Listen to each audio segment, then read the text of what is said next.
السلام علیکم dear readers, کیسے ہیں آپ سب لوگ؟ امید کرتی ہوں سب ٹھیک ٹھاک خیریت سے ہوں گے۔ تو ہمارے نیو ناول کی سیکنڈ ایپیسوڈ کے ساتھ حاضر ہیں۔ کل آپ سب لوگوں نے بہت اچھا رسپانس دکھایا تھا، تو اس لیے میں آج دوسری قسط لے کر بھی حاضر ہوں۔ وائس اوور میں ہی ہے، وائس اوور کے ساتھ تھوڑی سی ڈیوریشن میں نے لانگ رکھی ہے۔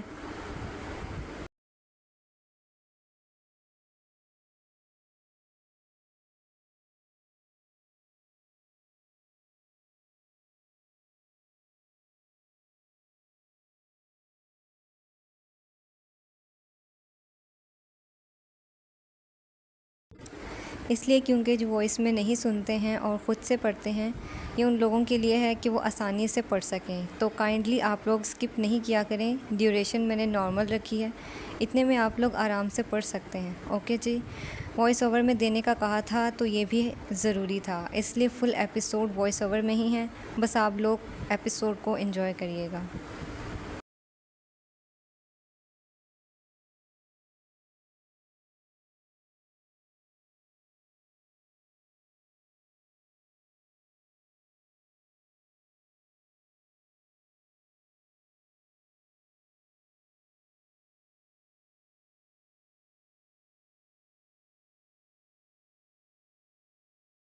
اپنا اچھا رسپانس دیجیے گا، چینل کو سبسکرائب لازمی کرنا ہے، اپنا ریویو بھی لازمی شیئر کرنا ہے، جو ریڈ کر رہا ہے وہ ویڈیو کو لائک کامنٹ سب کریں۔ اتنی محنت آپ لوگوں کے لیے کی جا رہی ہے، اگر آپ لوگ اپنا رسپانس اچھا نہیں دکھائیں گے تو پھر مزہ نہیں آئے گا لکھنے میں بھی اور مزید کہانی کو آگے بڑھانے میں بھی۔ تو آپ سب لوگ بھی اپنا فل سپورٹ دکھائیے گا۔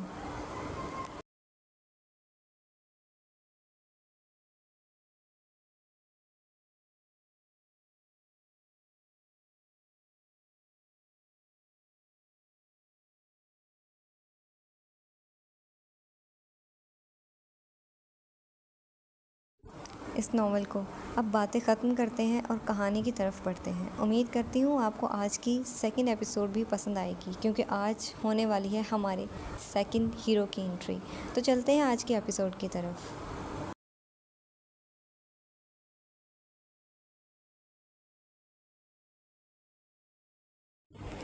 His eastern bride by Saliha Iqbal, episode 2۔ Luxembourg کے شاہی ہال میں بچھا ہوا وہ قیمتی اطالوی ماربل اس وقت اقتدار کے سب سے بڑے زوال کا گواہ تھا۔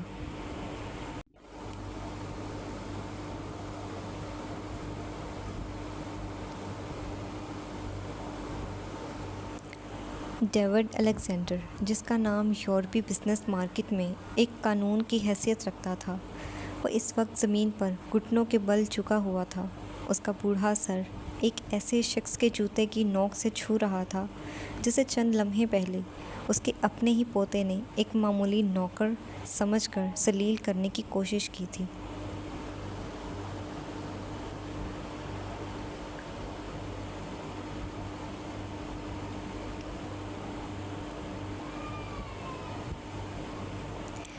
جبریل فتح کی گہری جامنی آنکھوں میں لکسمبرگ کی سرد رات سے بھی زیادہ خوفناک جمود تھا۔ اس نے اپنے دونوں ہاتھ، جو اب تک انتہائی باوقار انداز میں کمر کے پیچھے بندھے ہوئے تھے، آہستہ سے نیچے چھوڑے۔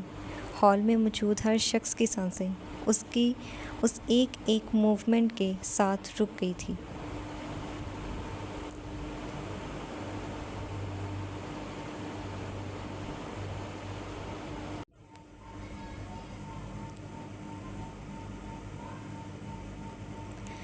جبریل نے اپنے دائیں ہاتھ کو اپنے چہرے کے قریب لایا۔ اس کے ہونٹ سختی سے بھینچے ہوئے تھے۔ اس نے اپنے دائیں ہاتھ کے چمڑے کے قیمتی بلیک گلوز کے ایک کونے کو اپنے چمکتے ہوئے سفید دانتوں کے بیچ پکڑا اور انتہائی شفقانہ نفاست کے ساتھ اسے کھینچ کر اپنے ہاتھ سے اتار دیا۔ اس کی حرکت میں ایک ایسا وحشیانہ حسن تھا جو دیکھنے والوں کی روح کپکپا دینے کے لیے کافی تھا۔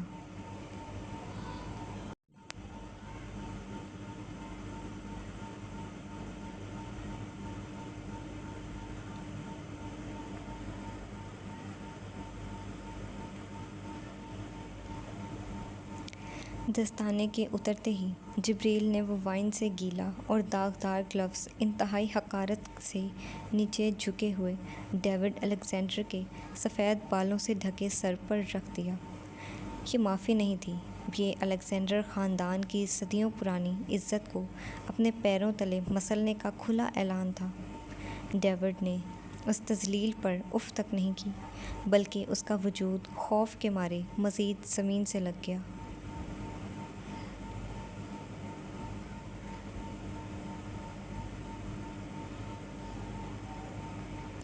اس کے بعد جبریل نے انتہائی پرسکون انداز میں اپنے کسٹم فٹڈ 3 پیس سوٹ کی پینٹ کی جیب سے ایک انتہائی نفیس سفید ریشمی رومال نکالا۔ اس نے بغیر کوئی جلدی کیے انتہائی آرام سے اپنے چہرے پر پھیلی ہوئی سرخ وائن کو صاف کرنا شروع کیا۔ وائن کے سرخ قطرے اس کے ماتھے اور گالوں سے صاف ہو رہے تھے۔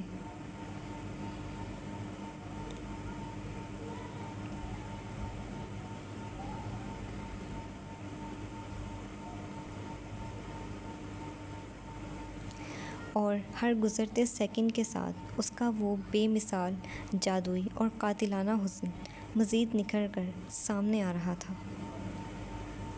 جو کسی یونانی خدا جیسا تھا۔ اپنے چہرے کو صاف کرنے کے بعد جبریل نے رومال کو وہیں فرش پر پھینکا اور ڈیوڈ الیگزینڈر کی طرف دیکھے بغیر اپنی برفانی اور گرجدار آواز میں لرزاں خیز الفاظ ادا کیے۔ ابھی کہ ابھی اپنے پوتے کو یہاں سے باہر نکال پھینکوں، اس سے پہلے میں اس کے سمیت اس شاہی محل کے ساتھ تمہارا وجود بھی ختم کر ڈالوں۔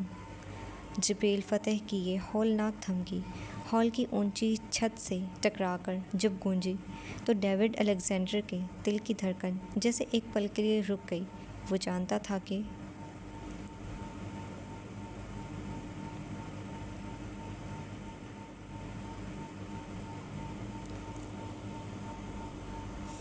سامنے کھڑا شخص جو کہتا ہے وہ کر گزرتا ہے۔ اس کے لیے الیگزینڈر ایمپائر کو مٹی کا ڈھیر بنانا چند سیکنڈز کا کھیل تھا۔ جی ابھی اسے باہر نکالتا ہوں۔ ڈیوڈ الیگزینڈر گھٹنوں کے بل بیٹھے خوف سے بری طرح کانپتے ہوئے ہانپ کر بولا۔ اس نے فوراً اپنا سر جوتے کی نوک سے ہٹایا اور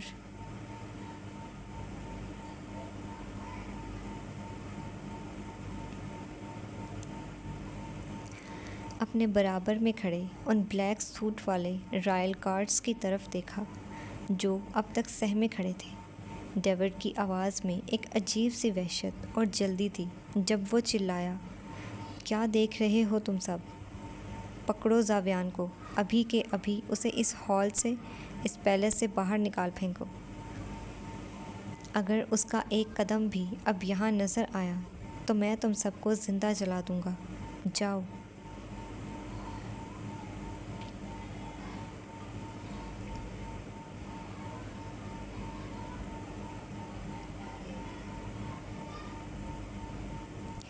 سیکیورٹی گارڈز جو الیگزینڈر ایمپائر کے ملازم تھے، اپنے ہی مالک کے منہ سے اپنے چہیتے وارث کے لیے ایسا حکم سن کر ایک پل کے لیے ششدر رہ گئے، لیکن ڈیوڈ کے چہرے پر موت کا خوف دیکھ کر وہ سمجھ گئے کہ حکم کی تعمیل نہ ہوئی تو کل کا سورج کوئی نہیں دیکھے گا۔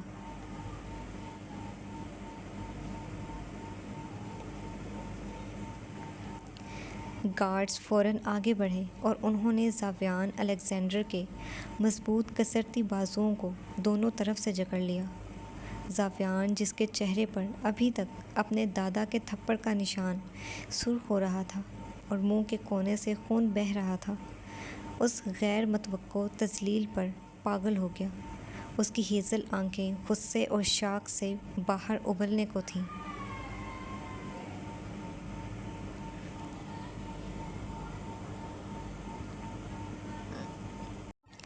چھوڑو مجھے، تمہاری یہ ہمت کہ تم مجھے ہاتھ لگا رہے ہو۔ دادو، یہ کیا ہو رہا ہے؟ آپ اس معمولی نوکر کے سامنے کیوں جھکے ہوئے ہیں؟ اس نے میری توہین کی ہے۔ دادو، مجھے مت چھوؤ۔ زاویان نے پوری طاقت سے گارڈز کے چنگل سے نکلنے کی کوشش کی۔ وہ چیخ رہا تھا اس کا شاہی تکبر پاش پاش ہو چکا تھا، لیکن ڈیوڈ نے اس کی طرف دیکھا تک نہیں۔ ڈیوڈ نے دوبارہ گارڈز کو ہسٹیریکل انداز میں دھاڑتے ہوئے حکم دیا۔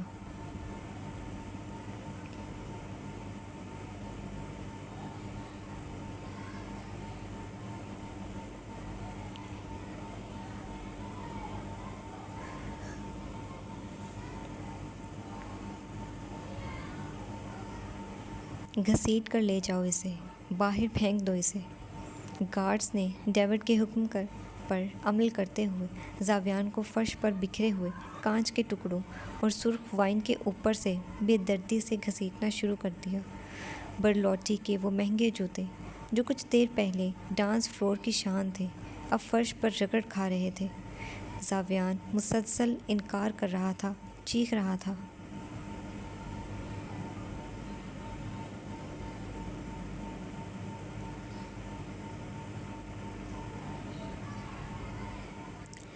اپنے دادو کو پکار رہا تھا، لیکن اس کی آواز آہستہ آہستہ ہال کے بڑے آہنی دروازوں کے باہر دم توڑ گئی، اور اسے پیلس کے باہر برفیلی رات میں بے آبرو کر کے پھینک دیا گیا۔ ہال کے بھاری دروازے بند ہوتے ہی ایک بار پھر وہاں موت کا سکوت طاری ہو گیا۔ ڈیوڈ الیگزینڈر نے ایک گہرا سانس لیا، جیسے اس کے سر سے کوئی بہت بڑا بوجھ ٹلا ہو، لیکن اصل طوفان تو ابھی اس کے سامنے کھڑا تھا۔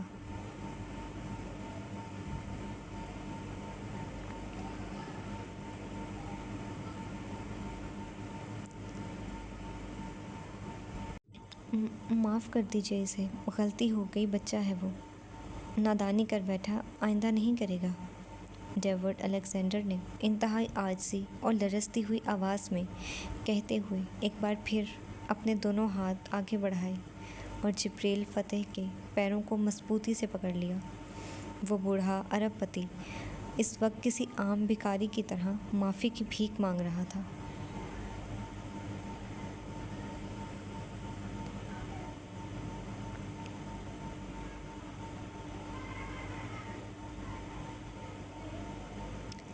ڈیوڈ کی اس حرکت پر جبریل فتح کے چہرے پر گھن کا ایک دھیما سا تاثر ابھرا۔ اس نے انتہائی بیزاری اور سختی سے اپنے پیروں کو ڈیوڈ کی گرفت سے چھڑوایا، جس سے ڈیوڈ تھوڑا پیچھے کو لڑکھڑایا۔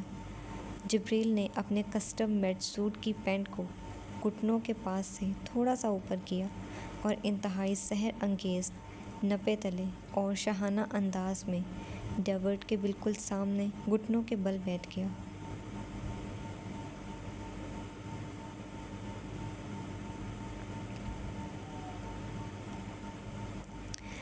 اب دونوں کے چہرے ایک دوسرے کے برابر تھے۔ جبریل نے اپنا بایاں ہاتھ آگے بڑھایا اور بہت ہی پرسکون، سست اور لرزاں خیز انداز میں اپنے بائیں ہاتھ کا دوسرا گلوز بھی اتارنا شروع کیا۔ اس کے اس حد سے زیادہ پرسکون انداز کے پیچھے موت کا رقص صاف دیکھا جا سکتا تھا۔ گلوز اتار کر اس نے فرش پر پھینکا، اپنی گردن کو ہلکا سا خم دیا۔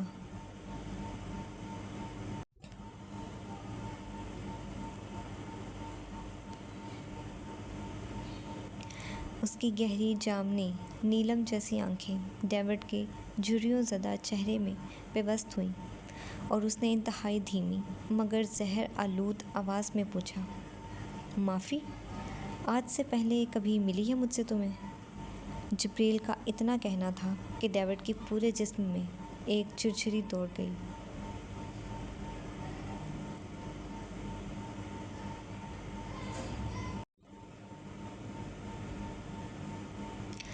پرانے خوفناک مناظر اس کے دماغ میں گھوم گئے۔ وہ جانتا تھا کہ جبریل فتح کی لغت میں معافی نام کا کوئی لفظ موجود ہی نہیں تھا۔ اس نے خوف کے مارے تڑپ کر واپس اپنا سر فرش پر جھکا دیا۔ اس کی پیشانی ماربل کے ٹھنڈے فرش سے ٹکرا رہی تھی۔ معاف کر دیں، اس بار آئندہ نہیں ہوگا کبھی۔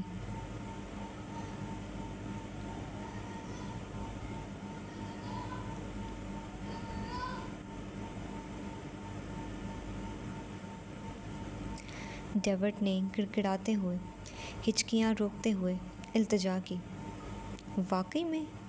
جبریل کے ہونٹوں پر ایک صفاقانہ دھیمی مسکراہٹ ابھری جس میں طنز اور موت کا پیغام چھپا تھا۔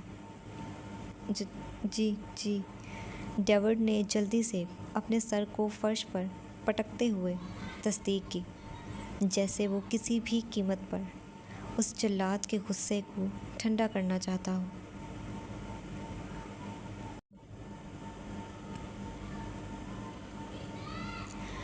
چلو کر دیتا ہوں اسے تو معاف، لیکن تمہیں کس کس چیز کے لیے معاف کرنا چاہیے؟ جو تم نے خود کیا اس کے لیے، یا جو تم نے لوگوں سے کروایا اس کے لیے معاف کروں؟ کس کے لیے معاف کروں؟ جبریل فتح نے اپنے چہرے کو ڈیوڈ کے کان کے اور قریب کرتے ہوئے بہت دھیمے سے پوچھا، لیکن اس کے الفاظ ڈیوڈ کے کانوں میں پگھلے ہوئے سیسے کی طرح گرے۔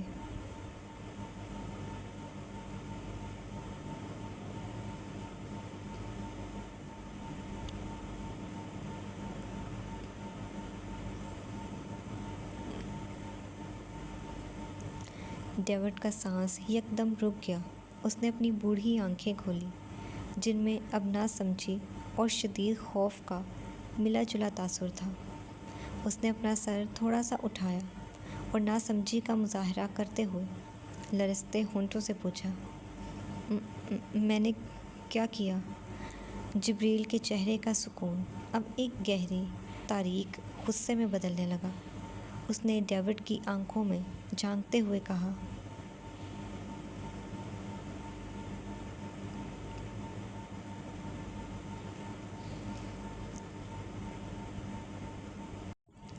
کیا اب یہ بھی مجھے بتانا پڑے گا؟ چلو بتا دیتا ہوں، لیکن کیا اتنے سب لوگوں کے سامنے سننے کی طاقت رکھتے ہو؟ جبریل فتح یہ کہتے ہوئے انتہائی باوقار انداز میں سیدھا کھڑا ہو گیا۔ اس نے اپنے دونوں ہاتھ اپنی پینٹ کی جیبوں میں ڈال لیے اور اس کا طویل رعب دار قد اب ڈیوڈ پر ایک سیاہ سائے کی طرح چھا چکا تھا۔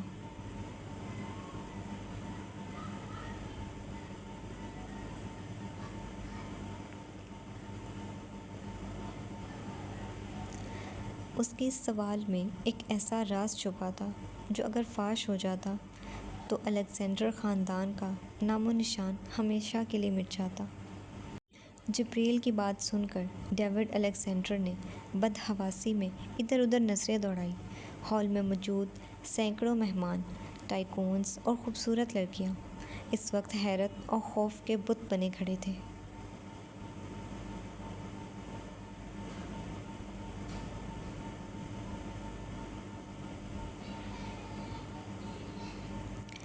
ڈیوڈ کا راز اس کی زندگی کی سب سے بڑی کمزوری تھی۔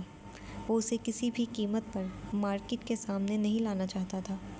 وہ جلدی سے گھٹنوں کے بل سے تھوڑا اوپر ہوا اور اپنے چیف گارڈ کی طرف دیکھ کر ہسٹیریکل انداز میں چلایا، سب کو باہر نکالو، پارٹی ختم۔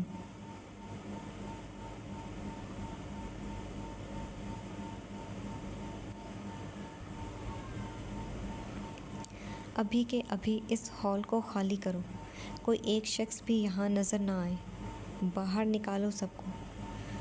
ڈیوڈ کا حکم سنتے ہی محل کے رائل گارڈز فوری طور پر متحرک ہو گئے۔ انہوں نے مہمانوں کو تیزی سے باہر کے راستوں کی طرف دھکیلنا شروع کر دیا۔ مہمان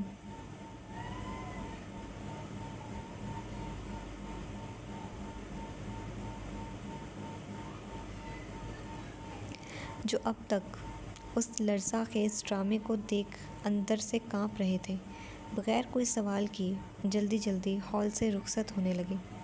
چند ہی منٹوں میں وہ وشال ہال جو کہکہوں اور میوزک سے گونج رہا تھا بالکل خالی ہونے لگا، مگر کچھ لوگ جو ڈیوڈ کے انتہائی خاص لوگوں میں سے تھے، اس کے پرانے کاروباری پارٹنر تھے اور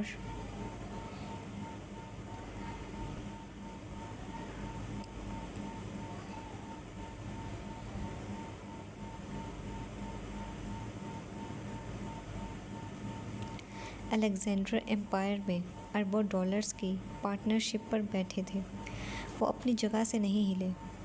ان بزرگ ٹائکونز کا خیال تھا کہ ان کی دولت اور پوزیشن انہیں کسی بھی خطرے سے محفوظ رکھتی ہے۔ انہی میں سے ایک بوڑھا مغرور ارب پتی بزنس مین مسٹر لوکاس، جس نے الیگزینڈرک ایمپائر کے عروج میں بڑا حصہ ڈالا تھا۔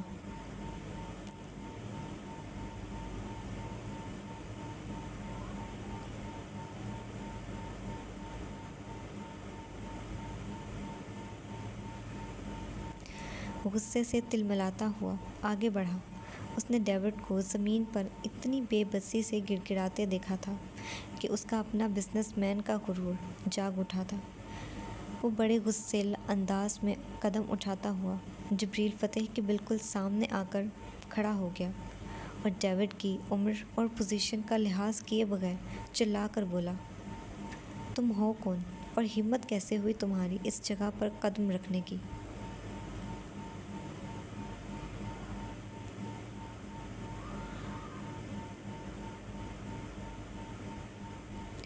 تم ایک معمولی ویٹر کے لباس میں یہاں آ کر دنیا کے سب سے بڑے بزنس مین کو اپنے قدموں میں گرائے بیٹھے ہو۔ اس کی عمر کا لحاظ کرو، اس کی پوزیشن دیکھو، تم کس حیثیت سے اسے اپنے پیروں میں رکھ سکتے ہو؟ مسٹر لوکاس کی یہ گرجدار آواز سن کر ڈیوڈ الیگزینڈر کا خون جم گیا۔ اس نے لوکاس کی طرف دیکھا اور اس کا چہرہ وحشت سے مسخ ہو گیا۔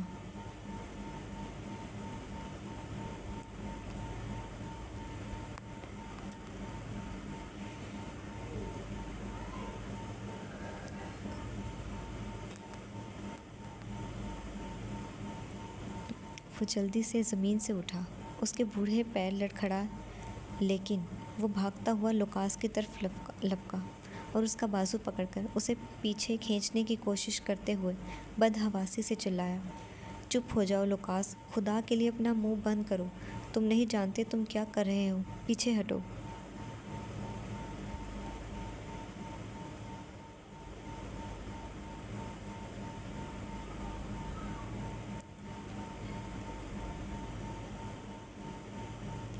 لیکن اب بہت دیر ہو چکی تھی، طوفان کا رخ مڑ چکا تھا۔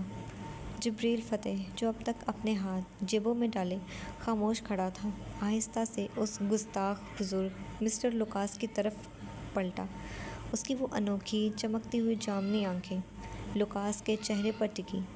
جبریل نے بغیر کسی جلدی کے سر سے لے کر پیر تک اس بزرگ کو دیکھا۔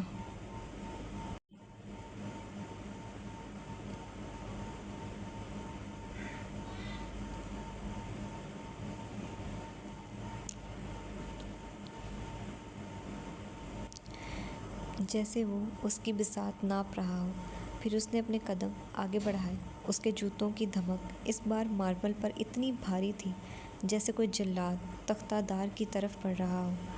وہ چلتا ہوا بالکل لوکاس کے سامنے آ کر رک گیا۔ اس کا 6 فٹ 4 انچ کا طویل اور فولادی وجود لوکاس کے بوڑھے جسم پر ایک ہولناک سائے کی طرح منڈلانے لگا۔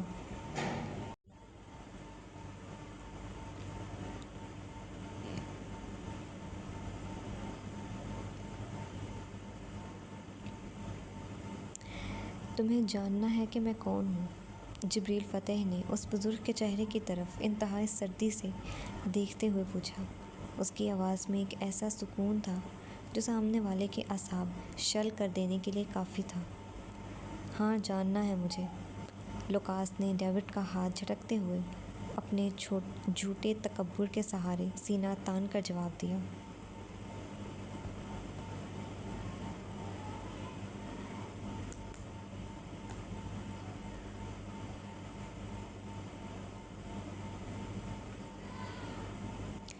جبریل کے ہونٹوں پر ایک گہری پراسرار مسکراہٹ ابھری۔ اس نے اپنے بائیں آئی برو کو ہلکا سا اچکایا، اپنے خوبصورت ہونٹوں کو ہلکا سا کھولا اور ڈیوڈ الیگزینڈر کی طرف رخ کرتے ہوئے نہایت کاٹ دار لہجے میں کہا، تم بتاؤ گے کہ میں بتاؤں؟ یہ سوال سنتے ہی ڈیوڈ الیگزینڈر کی دنیا اندھیر ہو گئی۔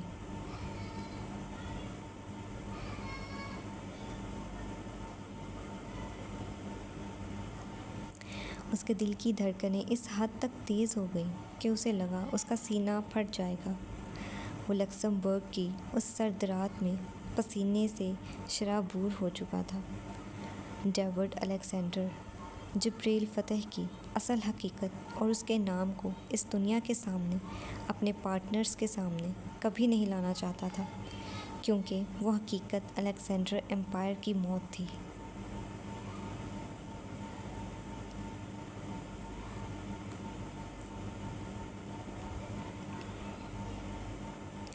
مگر آج جبریل کی اس اچانک اور دھماکے دار انٹری نے اسے کہیں کا نہیں چھوڑا تھا۔ ڈیوڈ خاموش رہا، اس کے ہونٹ کانپ رہے تھے، لیکن وہ کچھ بول نہیں پا رہا تھا۔ بتاؤ۔ اچانک جبریل کے سینے سے ایک ایسی ہولناک، گرجدار اور وحشیانہ آواز نکلی کہ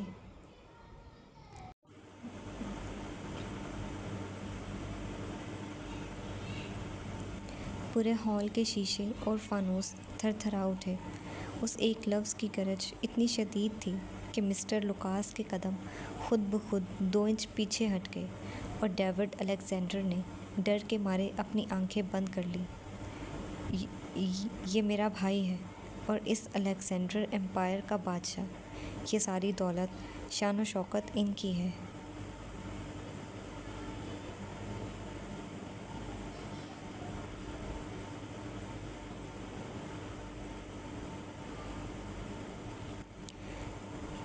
یہ مالک ہیں ہمارے اور ہم غلام۔ ڈیوڈ الیگزینڈر نے بالکل آہستہ، مری ہوئی اور کانپتی ہوئی آواز میں کہا۔ اس کے الفاظ میں زندگی کی تمام تر شکست لکھی ہوئی تھی۔ یہ انکشاف اتنا بڑا، اتنا ہولناک اور اتنا ناقابل یقین تھا کہ سامنے کھڑا بزرگ مسٹر لوکاس ششدر رہ گیا۔ اس کا دماغ کام کرنا چھوڑ گیا۔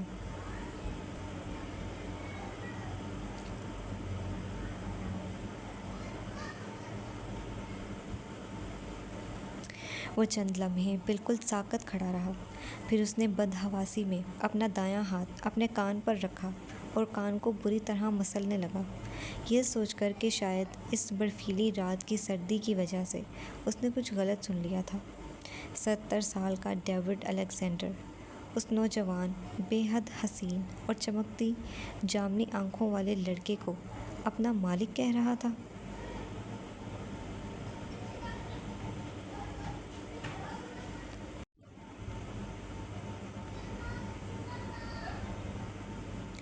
سن لیا؟ جبریل فتح نے اپنے ہاتھ پینٹ کی جیبوں سے نکالے۔ اس کے چہرے پر اب شہنشاہوں والا جلال تھا۔ وہ ایک قدم اور آگے بڑھا۔ اس کے جسم کی ہیبت اب پورے محل پر حاوی ہو چکی تھی۔ جب وہ اپنی گہری اور گرجدار آواز میں بولا، میں اس کا مالک، یعنی اس جگہ کا مالک، اس الیگزینڈر خاندان کی جڑ۔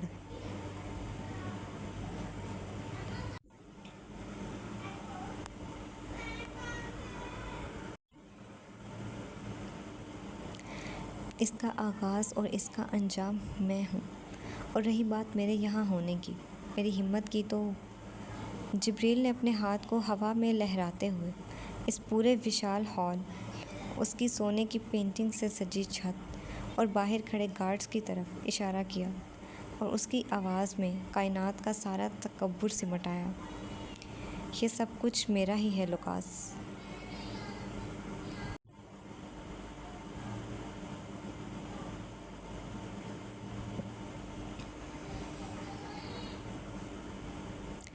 تم جس زمین پر کھڑے ہو وہ میری ہے۔ تم جس فضا میں اس وقت خوف کے مارے سانس لے رہے ہو وہ فضا بھی میری ہے۔ یہ محل، یہ دولت، یہ الیگزینڈر امپائر جس کے گھمنڈ میں تم مجھ پر چلا رہے ہو، یہ سب میری دی ہوئی بیساکھیوں پر کھڑا ہے۔ میں جب چاہوں، جس پل چاہوں، تم سب سے جینے کا حق اور یہ زمین کھینچ سکتا ہوں۔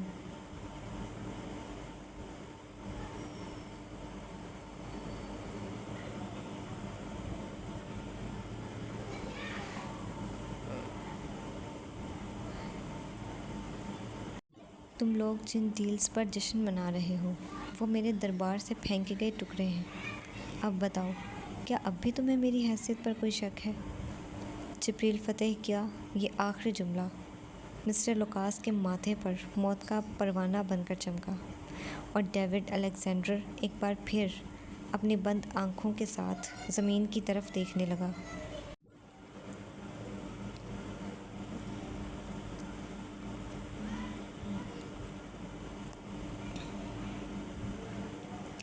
کیونکہ وہ جانتا تھا کہ اب اس ہال میں موجود کسی بھی گستاخ کی زندگی کا چراغ کسی بھی وقت گل ہو سکتا تھا۔ ڈیوڈ الیگزینڈر کا پورا وجود اس وقت لکسمبرگ کی سرد رات میں بھی پسینے سے نہا چکا تھا۔ مسٹر لوکاس کی نادانی اور غصے نے جلتی پر تیل کا کام کیا تھا۔ ڈیوڈ جانتا تھا کہ اگر لوکاس نے ایک لفظ بھی مزید بولا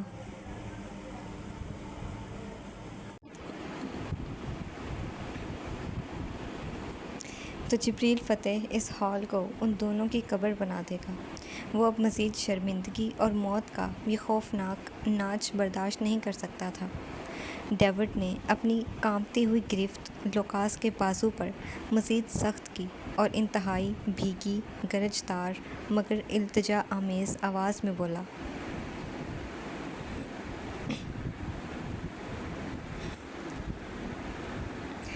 لوکاس، خدا کے لیے ابھی اور اسی وقت یہاں سے چلے جاؤ۔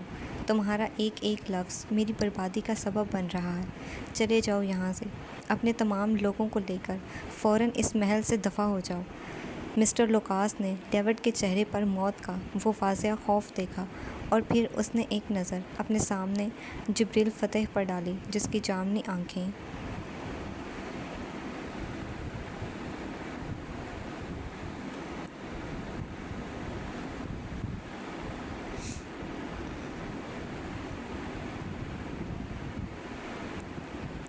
اس وقت کسی زہریلے ناگ کی طرح چمک رہی تھی۔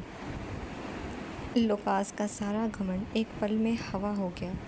اسے اندازہ ہو گیا کہ یہ نوجوان کوئی عام بلا نہیں ہے بلکہ وہ طاقت ہے جس کے سامنے ڈیوڈ الیگزینڈر جیسا جابر انسان بھی ریت کی دیوار ثابت ہوا ہے۔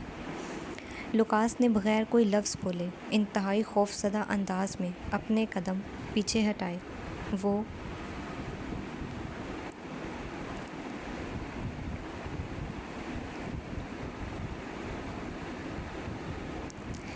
اور اس کے چند باقی ماندہ بزنس پارٹنرز جو اب تک اکڑ کر کھڑے تھے، بدحواسی میں ہال کے بھاری آہنی دروازوں کی طرف بھاگے۔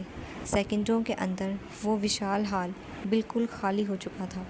اب وہاں صرف دو ہی وجود باقی تھے، ایک کائنات کا بے تاج بادشاہ جبریل فتح اور دوسرا اس کے سامنے اپنے گناہوں کی سزا کا منتظر ڈیوڈ الیگزینڈر۔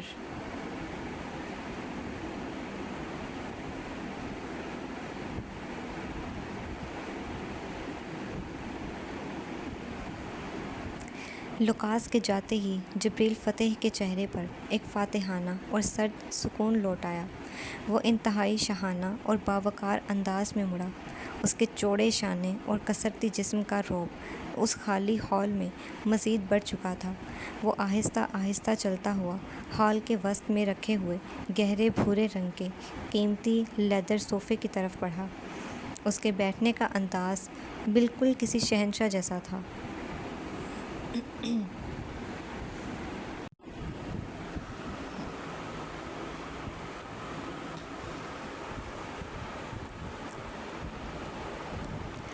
جو اپنی فتح کے بعد تخت پر براجمان ہوتا ہے۔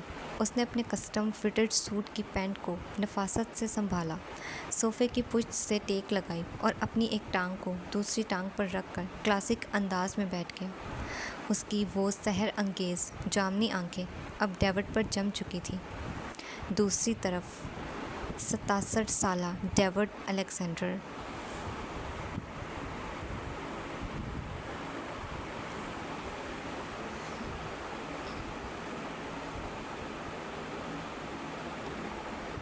جس کے اشارے پر یورپ کی مارکیٹ چلتی تھی، اس وقت جبریل کے سامنے کسی عام مجرم کی طرح کھڑا تھا۔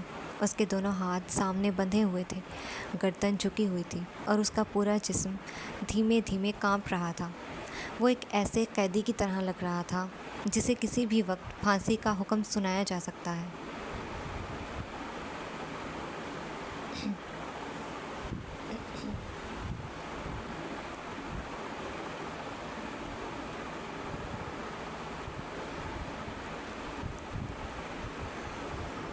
جہاں ایک طرف لکسمبرگ کے شاہی محل میں جبریل فتح کی ہیبت ناک موجودگی نے بڑی بڑی سلطنتوں کے حاکموں کے ہوش اڑا رکھے تھے اور اقتدار کے نشے میں چور لوگوں کی سانسیں خشک کر دی تھیں، وہیں اسی شہر کی دوسری جانب ایک اور طوفان تھا جو کچھ غافل لوگوں کا سینہ چیرنے اور ان کی سانسیں ہمیشہ کے لیے اکھاڑنے کے لیے فضا میں بالکل تیار کھڑا تھا۔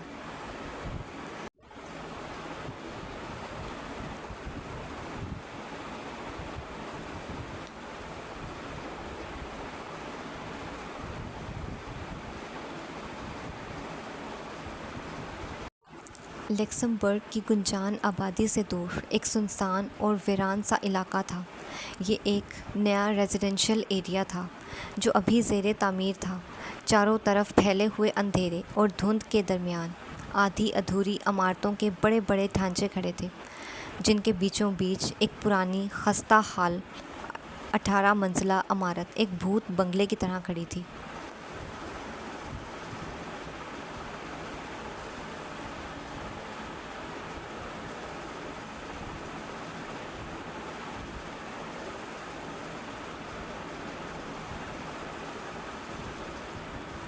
یہ علاقہ رات کے اس پہر اتنا خاموش تھا کہ وہاں چلنے والی سرد ہوا کی سائیں سائیں بھی کسی کے رونے کی آواز معلوم ہوتی تھی۔ اسی 18 منزلہ عمارت کے 11ویں فلور پر موت کا ایک بہت بڑا جال بچھا ہوا تھا۔ فلور کے اندرونی ہال میں تقریباً 30 انتہائی خطرناک اور مسلح افراد کا ہجوم تھا۔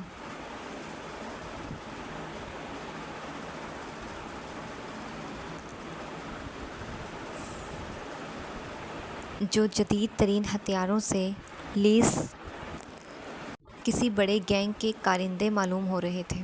عمارت کے نیچے دھند میں لپٹی ہوئی کالی گاڑیوں کے پاس مزید 20 گارڈز آٹومیٹک گنز تھامے پہرا دے رہے تھے۔ بلڈنگ کے اندر یا باہر موجود کسی بھی انسان کو ذرا برابر بھی خبر نہیں تھی کہ موت کس روپ میں کس سمت سے ان کی طرف بڑھ رہی ہے۔ وہ غافل تھے کہ ایک ایسی خاموش اور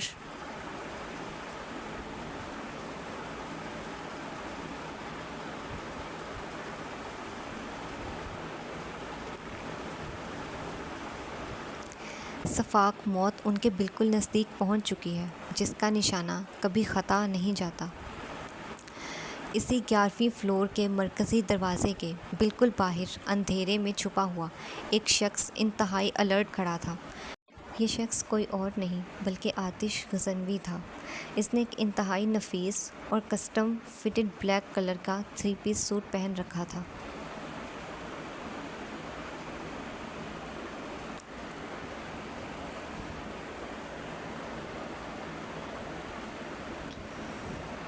جو اس کی خطرناک شخصیت کو مزید پرکشش بنا رہا تھا۔ اس کے دائیں ہاتھ میں ایک جدید ترین سائلنسر لگی سیاہ گن تھی جس کی نال اس نے مضبوطی سے تھام رکھی تھی۔ اس کی تیز نظریں دروازے کے لاک پر جمی ہوئی تھیں، جبکہ اس کے کان میں لگا ہوا ایک چھوٹا سا ایئر پیس اسے اس مشن کے ماسٹر مائنڈ سے جوڑے ہوئے تھا۔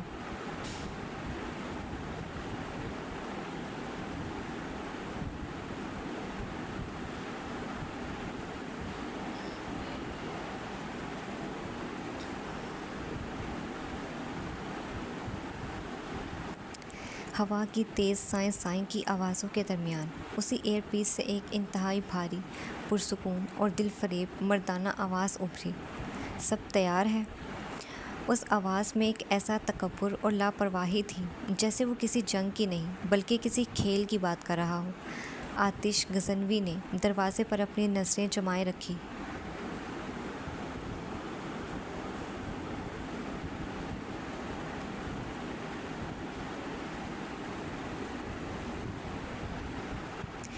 گن کی گرپ کو مزید کس کر پکڑا اور انتہائی سنجیدگی سے جواب دیا، سب تیار ہے لیکن آپ دھیان سے کرنا۔ آتش کی اس فکر مندی پر ایئر پیس کے دوسری طرف سے ایک انتہائی دلکش، مغرور اور شرارت سے بھرپور ہنسی گونجی۔ وہ شخص اپنی جان کی پرواہ کرنے والوں میں سے نہیں تھا۔ اس نے انتہائی ڈرامائی اور لاپرواہ انداز میں جواب دیا،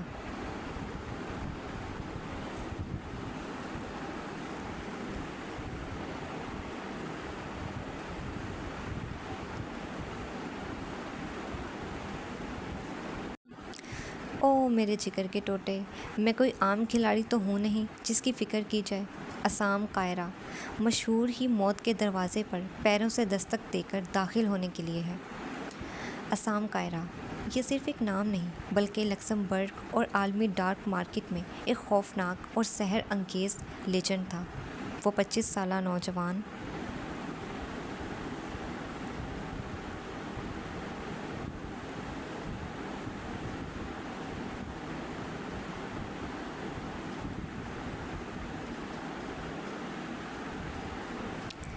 انڈر ورلڈ اور تاریک دنیا پر راج کرنے والے مشہور اور بے تاج کائرہ خاندان کا اکلوتا چشم و چراغ اور تنہا وارث تھا۔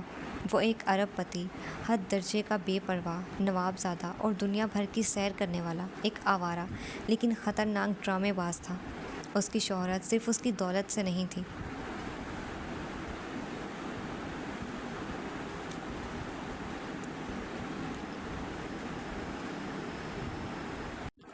بلکہ وہ اپنے دو انتہائی خاص اور قریبی دوستوں کے ساتھ مل کر لاکھوں ڈالرز کے خفیہ کانٹریکٹس پر کام کرتا تھا۔ وہ دنیا کے بڑے سے بڑے کرائم سینڈیکیٹس کو تباہ کرنے اور ناممکن ترین کیسز کو اپنی انگلیوں پر حل کرنے والا ایک جینیس ماسٹر مائنڈ تھا۔ اسام کا قد 6 فٹ 2 انچ تھا اور اس کا جسم کسی ماہر جنگجو کی طرح انتہائی متناسب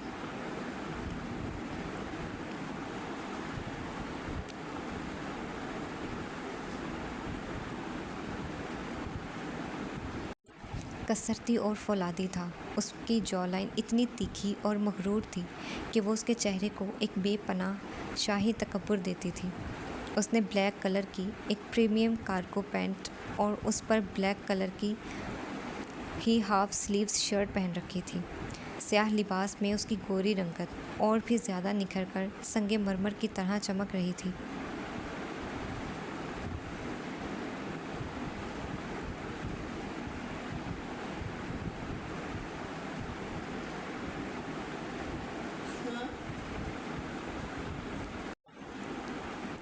اس کے دائیں بازو پر شولڈر سے شروع ہو کر نیچے تک انتہائی پر اسرار اور رازوں بھرے سیاہ ٹیٹوز بنے ہوئے تھے جو اس کی آوارہ وار خطرناک شخصیت میں ایک وحشیانہ کشش پیدا کر رہے تھے۔ اسام کا سراپا جتنا شاندار اور پرکشش تھا اتنا ہی خطرناک بھی، مگر اس کا اصل زہر، اس کی سب سے بڑی طاقت، اس کی عنبر آنکھیں تھیں۔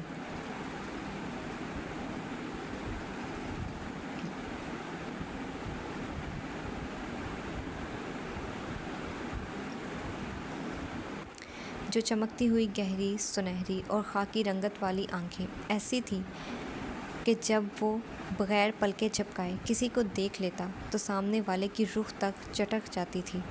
ان آنکھوں میں موت کی سردی بھی تھی اور زندگی کا ایک عجیب سا کھیل بھی۔ اس وقت وہ آوارہ نواب زادہ اس 18 منزلہ عمارت کی سب سے اوپری چھت پر منڈیر پر کھڑا تھا۔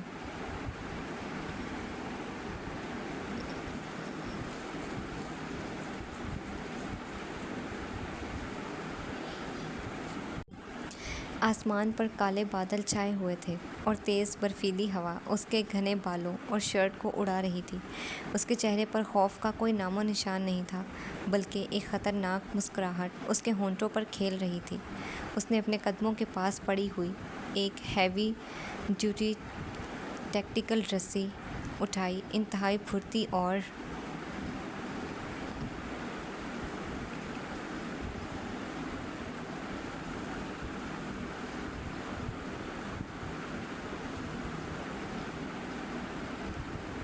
مہارت سے اس نے رسی کا ایک سر چھت کے کنارے پر لگے ہوئے ایک مضبوط لوہے کے ہک کے ساتھ باندھا اور اسے پوری طاقت سے کھینچ کر چیک کیا۔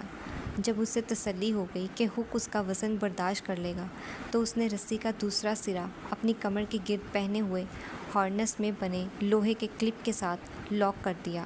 ہوا کا دباؤ بہت تیز تھا۔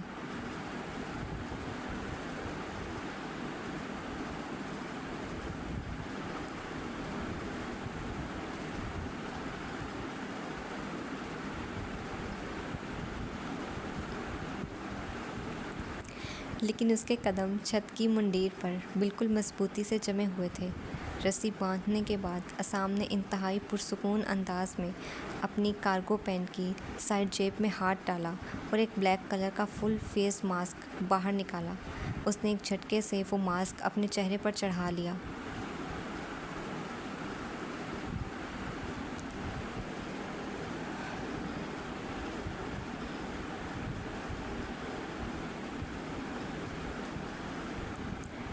اب اس کا پورا ہینڈسم چہرہ، اس کی مغرور جا لائن، سب کچھ اس سیاہ ماسک کے پیچھے چھپ چکا تھا اور باہر صرف اس کی وہ شفاف، زہریلی اور چمکتی ہوئی عنبر آنکھیں نظر آ رہی تھیں، جن کی چمک اندھیرے میں کسی شکاری چیتے جیسی تھی۔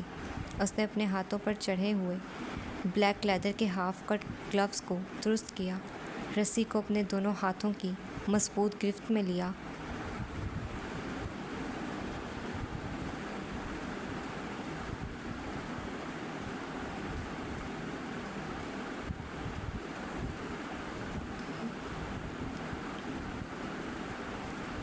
اور بغیر کوئی دوسرا لمحہ ضائع کیے اس 18 منزلہ عمارت کی چھت سے خلا میں چھلانگ لگا دی۔ عصام قاہرہ کا مضبوط جسم ایک سیکنڈ کے لیے ہوا میں آزادانہ نیچے کی طرف گرا، لیکن پھر رسی تن گئی اور وہ ایک انتہائی ماہر اسپائڈر کی طرح عمارت کی بیرونی دیوار کے ساتھ ساتھ جھولنے لگا۔ وہ اندھیرے کو چیرتا ہوا سیدھا نیچے کی طرف آ رہا تھا۔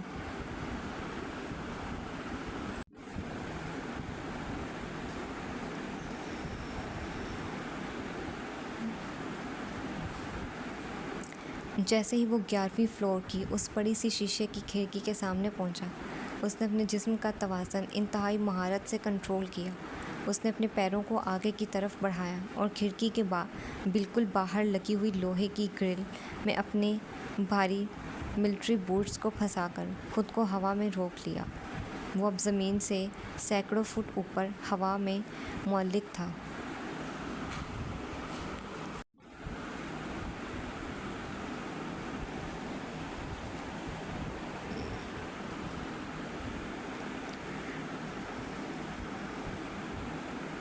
اور اس کا جسم 11ویں فلور کی اس چوڑی کھڑکی کے بالکل سامنے رکھا ہوا تھا۔ کھڑکی کے شیشے سے اس پار اسے کچھ مسلح افراد نظر آ رہے تھے جو بے خبری میں ادھر ادھر گھوم رہے تھے۔ عصام نے اپنی عنبر آنکھوں سے اندر کا جائزہ لیا اور ایئر پیس کے مائک پر انگلی رکھتے ہوئے انتہائی اسپاٹ اور کمانڈنگ لہجے میں پوچھا،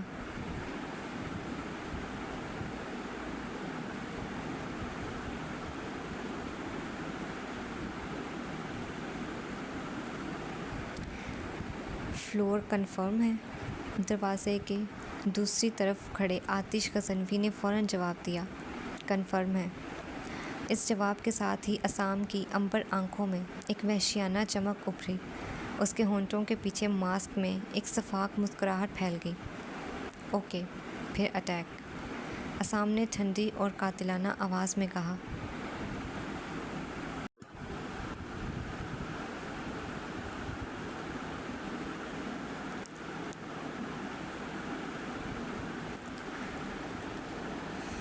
اس نے صرف ایک سیکنڈ کے لیے وقفہ لیا۔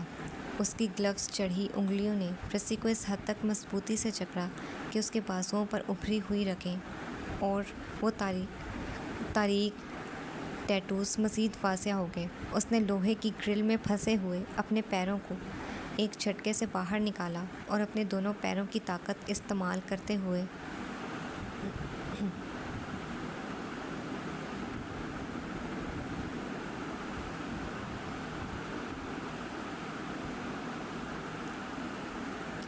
خود کو عمارت کی دیوار سے انتہائی زور سے پیچھے کی طرف دھکا دیا۔ اس دھکے کی وجہ سے عصام کا پورا جسم رسی کے سہارے ہوا میں کئی فٹ پیچھے کی طرف گیا۔ وہ اندھیرے اور دھند کے بیچ ایک انسانی پینڈولم بن چکا تھا۔ جیسے ہی رسی اپنی آخری حد تک پیچھے گئی اور کشش ثقل نے اسے واپس آگے کی طرف کھینچا،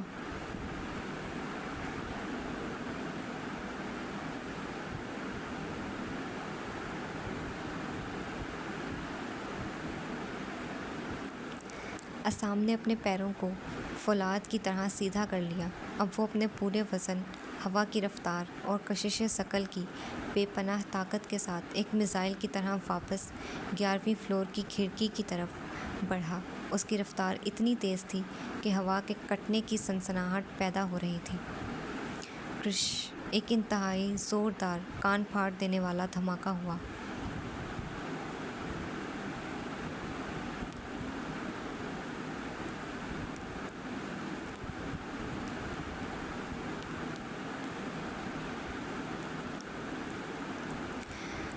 اسام کائرہ کے بھاری ملٹری بوٹس 11ویں فلور کی اس بڑی اور موٹی شیشے کی کھڑکی سے پوری طاقت سے ٹکرائے۔ شیشہ اس بے پناہ ضرب اور ہوا کے دباؤ کو برداشت نہ کر سکا اور ایک خوفناک دھماکے کے ساتھ سینکڑوں تیز دھار ٹکڑوں میں بٹ کر اندر کی طرف اڑا۔ شیشے کے وہ نکیلے کانچ کسی بارود کے چھروں کی طرح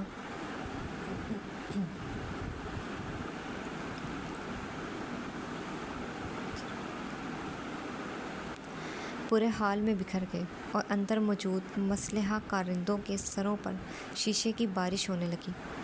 اس سے پہلے کہ اندر موجود لوگ کچھ سمجھ پاتے، اپنی آنکھوں کو بچاتے یا اپنی بندوقیں سیدھی کر پاتے، اسام کائرہ کا قوی ہیکل، سیاہ لباس میں ملبوس جسم، رسی سے آزاد ہو کر ایک قہر کی طرح اس ہال کے عین وسط میں دھم سے آ کر گرا۔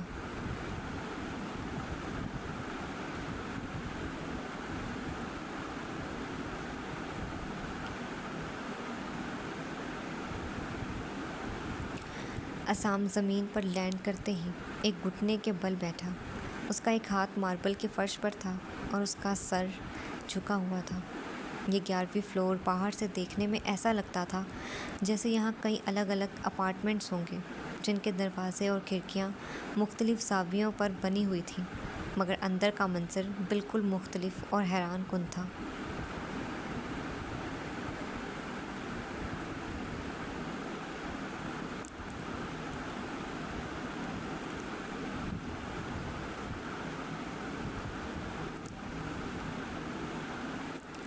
اندر کوئی دیوار، کوئی رکاوٹ نہیں تھی۔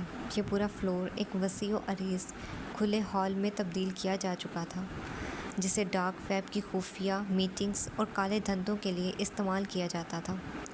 اس وقت یہ وسیع ہال انسانوں کے ہجوم سے کھچا کھچ بھرا ہوا تھا۔ وہاں ہر طرح کے لوگ موجود تھے۔ کچھ مہنگے کسٹم میڈ سوٹس پہنے بین الاقوامی کرائم سنڈیکیٹس کے باس لگ رہے تھے۔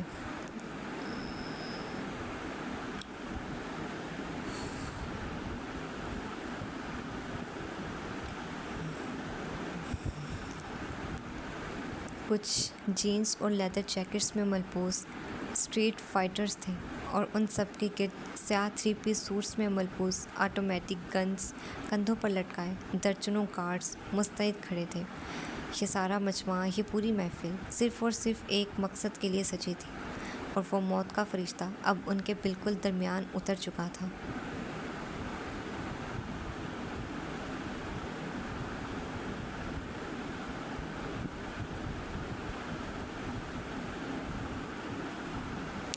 ماسک کے پیچھے سے اس کی بھاری اور پرسکون سانسوں کی آواز آ رہی تھی۔ ڈارک مارکیٹ کا نواب زادہ اب موت کا کھیل شروع کرنے کے لیے ان کے بالکل درمیان موجود تھا۔ ہال میں موجود ہر شخص کی سانسیں اس خوفناک اور ناممکن انٹری پر حلق میں اٹک چکی تھی۔ طوفان اندر آ چکا تھا اور اب بچنے کا کوئی راستہ نہیں تھا۔ ہیلو شہزادوں!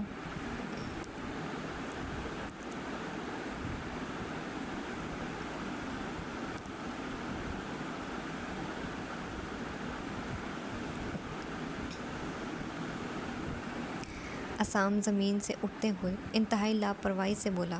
اس نے اپنے کالے لیدر گلوز والے ہاتھوں کو آپس میں جھاڑا اور پھر ان لوگوں کی طرف یوں ہاتھ لہرایا جیسے وہ کسی خونی محفل میں نہیں بلکہ اپنے دوستوں کی کسی پارٹی میں آیا ہو۔ اسام کا یہ حد درجے کا بے فکر، مغرور اور پاگل پن سے بھرا انداز دیکھ کر کچھ لوگوں کی ٹانگیں کانپ اٹھیں اور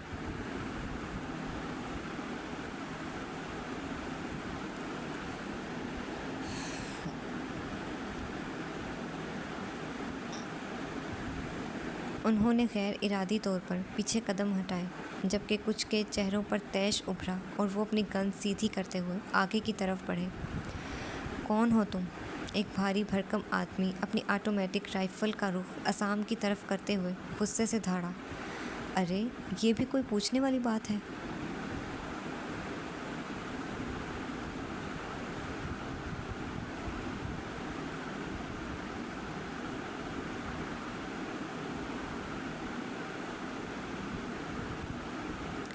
عصام نے انتہائی معصومیت سے اپنی گردن جھکائی اور پھر اپنے کسرتی بازو پھیلا کر ایک ڈرامائی انداز میں بولا، میری اتنی شاندار پرسنالٹی اور یہ قاتلانہ انٹری دیکھ کر بھی کیا میں پہچانا نہیں جا رہا؟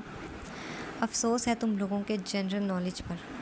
وہ اپنی کمر سے بندھے ہارنس سے رسی کے ہک کو انتہائی سکون سے کھولتے ہوئے بول رہا تھا۔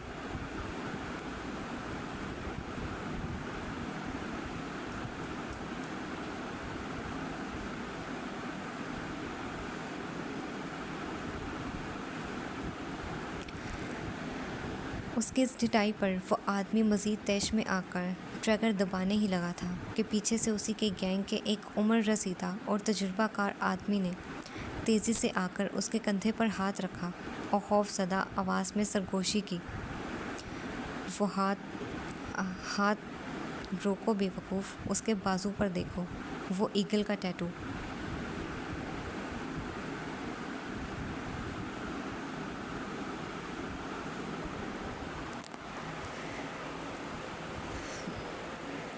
اسے ایک لفظ کے ادا ہوتے ہی ہال میں موجود سب لوگوں کی نظریں غیر ارادی طور پر عصام کے دائیں کسرتی بازو پر جم گئی۔ ہاف سلیوز شرٹ سے باہر نکلے اس کے فولادی بازو پر کوہنی کے بالکل نیچے ایک انتہائی گہرا، سیاہ اور خوفناک عقاب کا ٹیٹو بنا ہوا تھا، جس کے پر پھیلے ہوئے تھے اور آنکھوں میں ایک وحشت تھی۔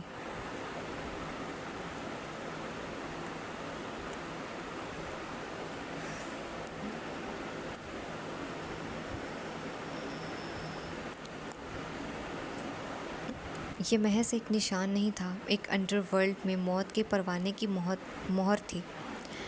اوہ! عصام نے اپنے بازو پر بنے ٹیٹو کو دیکھا اور پھر ایک انتہائی فخریہ اور زہر خند قہقہہ لگایا۔ کتنا فیمس ہو گیا ہوں میں یار! یقین نہیں آ رہا مجھے تو۔ لوگ اب میرے نام، میرے رتبے اور میرے اس ہینڈسم لک سے ہٹ کر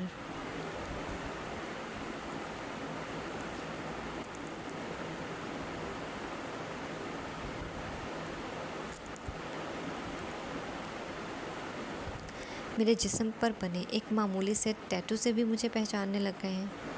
اف، کمال، حد ہو گئی میری پاپولیرٹی کی۔ عصام فخریہ انداز میں اپنا سر ہلاتے ہوئے ہال میں موجود ان درجنوں لوگوں کو بظاہر یوں دیکھ رہا تھا جیسے وہ ان سے مخاطب ہو۔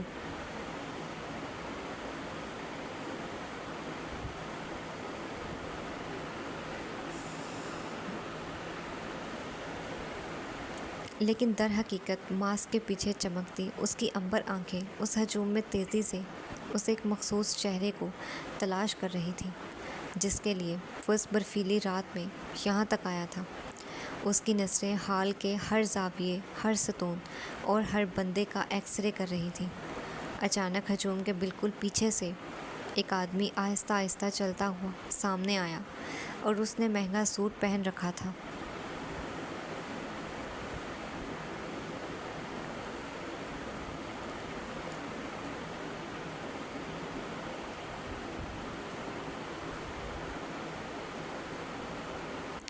اس کے ہاتھ پینٹ کی جیبوں میں تھے اور وہ انتہائی چھوٹے نپے تلے قدم اٹھاتا ہوا عصام کی طرف بڑھ رہا تھا۔ یہ اس پوری محفل اور گینگ کا باس تھا۔ اس کے چہرے پر ایک سرد مہری اور غصہ تھا۔ ایگل، تم نے بہت بڑی غلطی کی ہے۔ اس جگہ قدم رکھ کر تمہیں یہاں نہیں آنا چاہیے تھا۔ اس آدمی کی آواز میں ایک گہری دھمکی تھی۔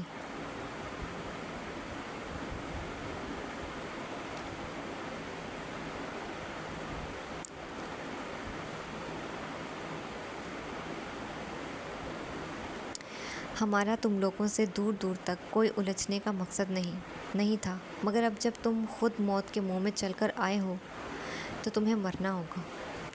اسام نے اپنی عنبر آنکھوں میں ایک جھوٹی حیرت پیدا کی اور بالکل کسی نادان بچے کی طرح پوچھا، اور بھلا ایسا کیوں؟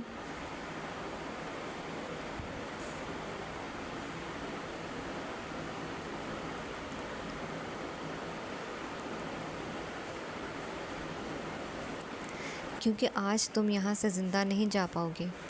باس نے اپنے قدم روکے اور ایک سرد مسکراہٹ کے ساتھ بولا، اگر تم یہاں سے زندہ بچ نکلے تو تم ہماری اس خفیہ جگہ کے بارے میں اپنے ان دونوں دوستوں کو بتاؤ گے، اور میں ایسا رسک نہیں لے سکتا، اس لیے آج موت تو تمہیں گلے لگانی پڑے گی ایگل۔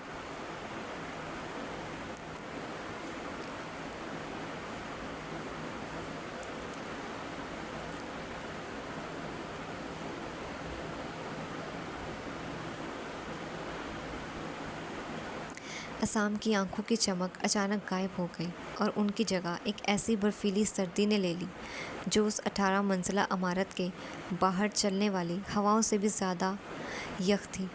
ماسک کے پیچھے اس کے لبوں پر ایک درندہ صفت مسکراہٹ ابھری۔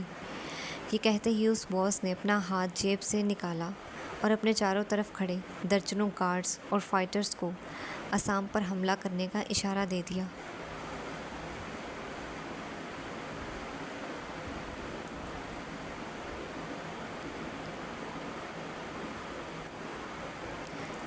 مار دو اسے، باس کی آواز گونجتے ہی وہ سارے لوگ بھوکے کتوں کی طرح ایک ساتھ اسام پر ٹوٹ پڑے۔ ان میں سے کچھ کے ہاتھ میں تیز دھار خنجر تھے، کچھ کے ہاتھوں میں میٹل کے راڈز اور کچھ گنز کا رخ سیدھا کر رہے تھے۔ وہ سب دوڑتے ہوئے اسام کی طرف بڑھ رہے تھے۔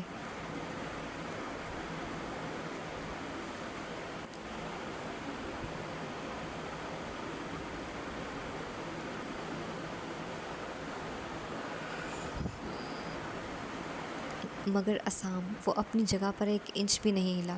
وہ بالکل ایک بت کی طرح سکون سے کھڑا رہا۔ اس کے ہاتھ ابھی تک نیچے تھے اور اس کی عنبر آنکھیں سکون سے موت کو اپنی طرف آتا دیکھ رہی تھیں۔ دو ہٹے کٹے اسٹریٹ فائٹرز ہوا کو چیرتے ہوئے سب سے پہلے اسام کے بالکل قریب پہنچے۔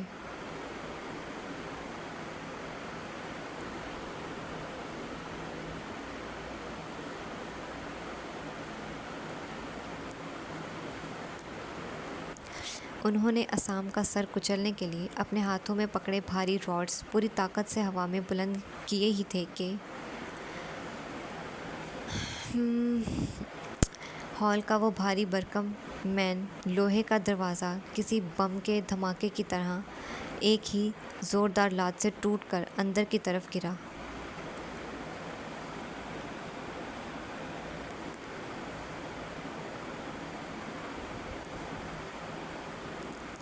وہ کسی بھی انسانی وجود کے اندر داخل ہونے سے پہلے دھند اور اندھیرے کو چیرتی ہوئی دو سائلنسر لگی گولیاں ہوا میں سنسنائیں۔ تھپ تھپ۔ وہ دونوں گولیاں اتنی پرفیکٹ اور ماہرانہ ٹائمنگ کے ساتھ چلائی گئی تھیں کہ انہوں نے اسام پر حملہ آور ہونے والے ان دونوں لڑکوں کے بھیجوں کو عین اس وقت اڑا دیا جب ان کے راڈز اسام کے سر سے محض چند انچ کے فاصلے پر تھے۔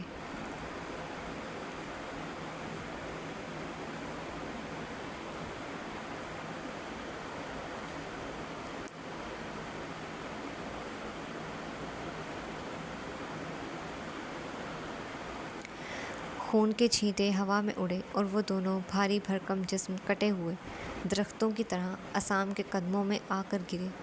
ہال میں موجود تمام لوگوں کے قدم جہاں تھے وہیں جم گئے اور انہوں نے پلٹ کر دروازے کی طرف دیکھا۔ وہاں گرد اور اڑتے ہوئے دھوئیں کے درمیان آتش غزنوی کھڑا تھا، اس کا black custom fitted 3 piece suit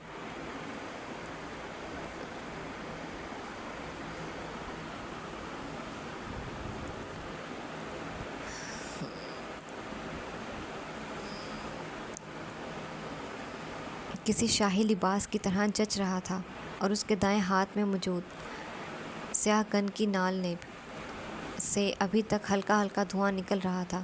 اس کے چہرے پر کوئی تاثر نہیں تھا، بس ایک ایسی موت کی خاموشی تھی جو بتا رہی تھی کہ اب اس ہال میں موجود کوئی زندہ نہیں بچے گا۔ اسام نے اپنے قدموں میں پڑی لاشوں کو دیکھا اور پھر دروازے پر کھڑے آتش کی طرف دیکھا۔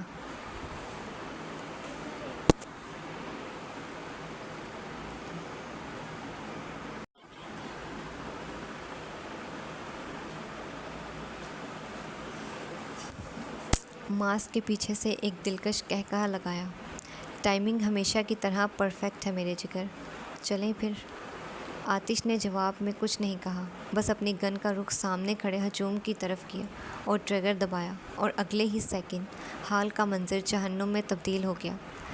اسام کائرہ اور آتش غزنوی نے ایک ساتھ اس ہجوم پر دھاوا بول دیا۔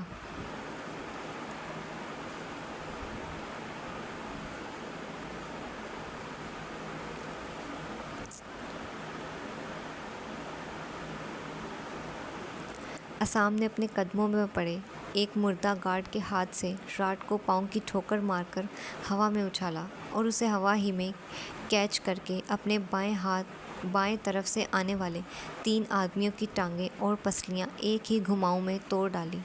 ہڈیاں ٹوٹنے کی کرخت آوازیں حال میں گونج اٹھی۔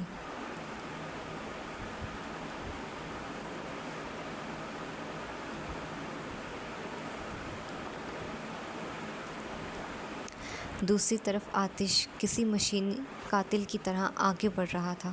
وہ چلتا جا رہا تھا اور اس کی گن سے نکلنے والی ہر گولی کسی نہ کسی کا سینہ یا سر چیر رہی تھی۔ وہ گولیوں کے بیچ میں سے اس طرح گزر رہا تھا جیسے اسے معلوم ہو کہ کون سی گولی کہاں سے گزرے گی۔ کوئی اس کے قریب آنے کی کوشش کرتا تو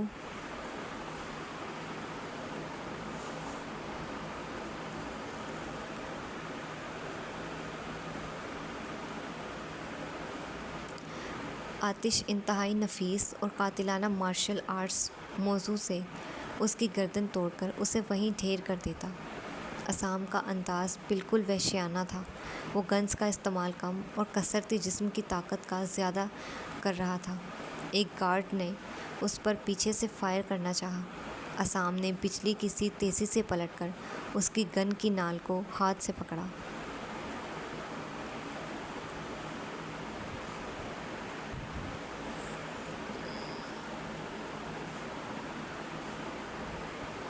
اسے جھٹکا دے کر گارڈ کو اپنی طرف کھینچا اور اپنا بھاری ملٹری بوٹ اس کے سینے پر اتنی طاقت سے مارا کہ وہ اڑتا ہوا 10 فٹ دور جا کر شیشے کی ایک میز سے ٹکرایا۔ اسام کی عنبر آنکھوں میں اب زندگی کا نہیں بلکہ خالص موت کا نشہ اتر چکا تھا۔ وہ مسکرا رہا تھا، گولیاں چل رہی تھیں، خون بہہ رہا تھا۔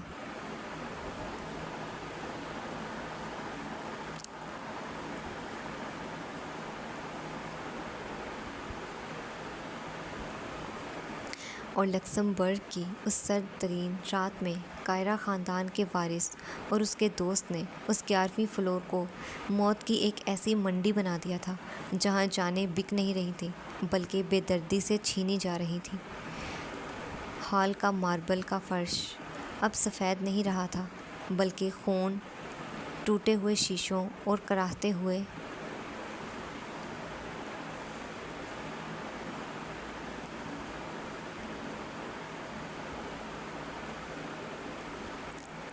جسموں کے ڈھیر سے ایک خوفناک میدان جنگ کا منظر پیش کر رہا تھا۔ بارود کے دھوئیں اور خون کی بوئیں ہال کی فضا کو انتہائی بوجھل کر دیا تھا۔ اسام اور آتش ان کے 30 آدمیوں سمیت کسی بے رحم طوفان کی طرح ان درجنوں کارندوں کو گاجر مولی کی طرح کاٹ رہے تھے۔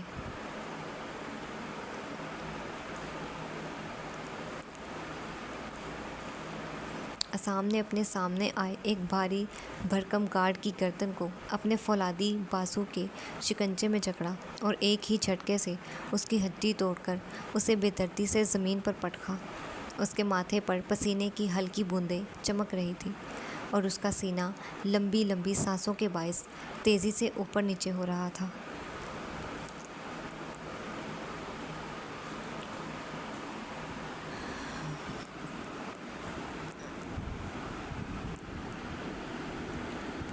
اس نے اپنے خون آلود ہاتھوں کو جھٹکا اور اپنی چمکتی ہوئی عنبر آنکھوں سے چند قدم کے فاصلے پر لڑتے ہوئے آتش کی طرف دیکھا۔ آتش، آسام کی گرج دار اور کمانڈنگ آواز گولیوں کی گھن گرج اور چیخو پکار میں بھی انتہائی واضح اور بارعب تھی۔ آتش نے ایک آدمی کے سینے میں 2 گولیاں اتارتے ہوئے فوراً پلٹ کر آسام کی طرف دیکھا۔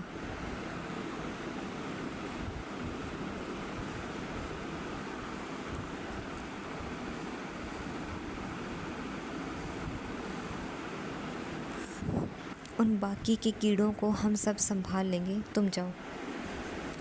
اس لڑکی کو ڈھونڈو، وہ اسی فلور پر کہیں ہونی چاہیے۔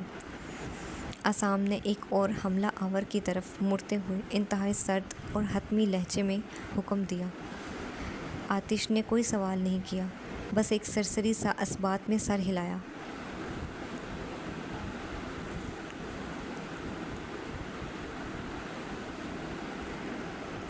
اپنی گن کی میگزین تیزی سے بدلی اور ہال کے اندرونی تاریک حصوں کی طرف بڑھ گیا۔ آتش کا راستہ آسان نہیں تھا۔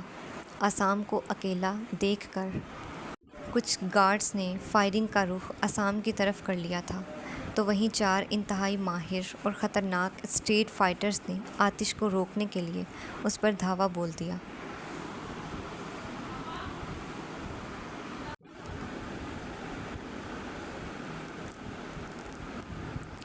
آتش کی آنکھوں میں اس وقت ایک جنون تھا۔ اس نے اپنی گن کو واپس ہولسٹر میں ڈالا اور اپنے خالی ہاتھوں سے ان پر ٹوٹ پڑا۔ لڑائی انتہائی صفاقانہ تھی۔ ایک فائٹر نے پیچھے سے وار کرتے ہوئے اپنا تیز دھار خنجر آتش کے کندھے اور بازو کے درمیان حصے پر چلا دیا۔ آتش کا بلیک کسٹم فٹڈ سوٹ کٹ گیا۔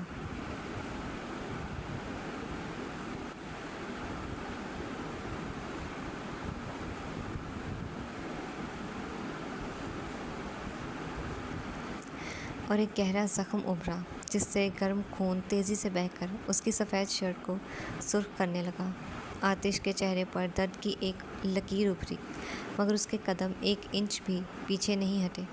اس نے ایک خونخوار غصے کے ساتھ پلٹ کر اس فائٹر کے ہاتھ سے خنجر چھینا اور اسی کے سینے میں اتار کر اسے وہیں ڈھیر کر دیا۔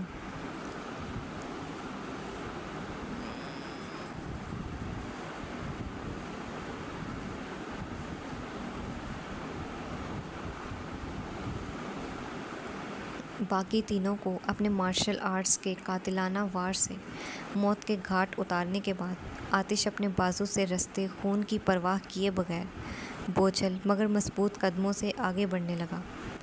وہ ہال کے بالکل آخری کونے تک پہنچ چکا تھا، جہاں اندھیرا ذرا زیادہ تھا۔ وہاں کا منظر دیکھ کر آتش کے ہونٹوں پر ایک حقارت بھری مسکراہٹ ابھری۔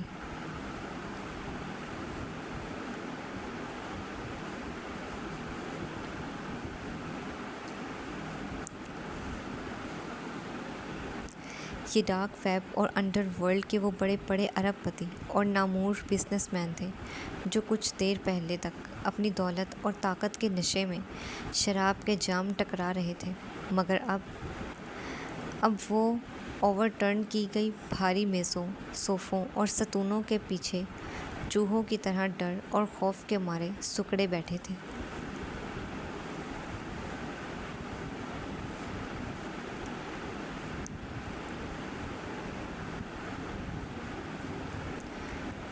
ایگلز کے ساتھ الجھنے کا رسک لینے کی اوقات ان میں سے کسی کی نہیں تھی۔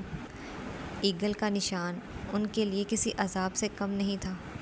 آتش کا خون آلود چہرہ اور اس کی قاتلانہ خاموشی دیکھ کر ان بزنس مینوں کے درمیان ایک عجیب سی بھگدڑ اور سنسنی مچ گئی۔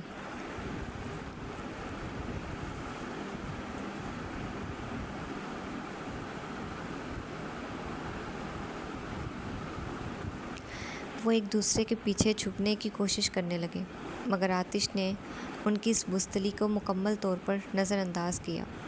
اس کی عقاب جیسی تیز نظریں اس اندھیرے کونے کا جائزہ لے رہی تھیں۔ وہ لڑکی کہاں ہے؟ آتش کی آواز دھیمی تھی، مگر اس میں موجود سرد مہری نے ان ارب پتی لوگوں کے خون جما دیے۔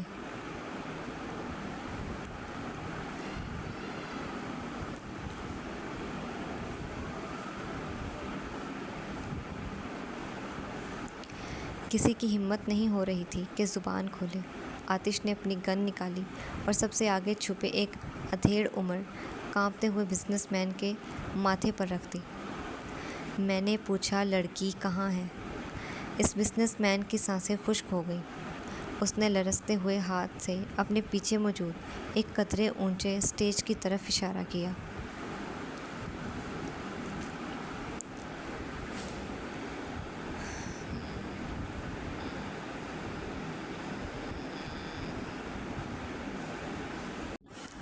جس کے سامنے ایک انتہائی بڑا، چھت تک جاتا ہوا گہرے سرخ رنگ کا مخملی پردہ گرا ہوا تھا۔ آتش نے گن نیچے کی، اس آدمی کو ایک دھکے سے سائیڈ پر کیا اور تیز قدموں سے اس اسٹیج کی طرف بڑھا۔ اس نے اسٹیج کی لکڑی کے فرش پر قدم رکھا۔ سامنے موجود وہ سرخ پردہ کسی گہرے راز کی طرح لٹک رہا تھا۔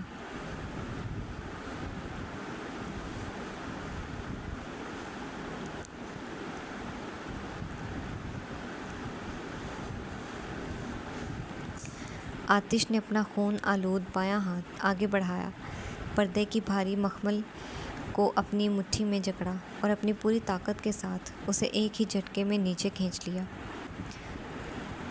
کڑاک دھڑام، پردے کو سہارا دینے والا بھاری لوہے کا پائپ بھی پردے کے ساتھ ہی اسٹیج کے فرش پر آ گرا۔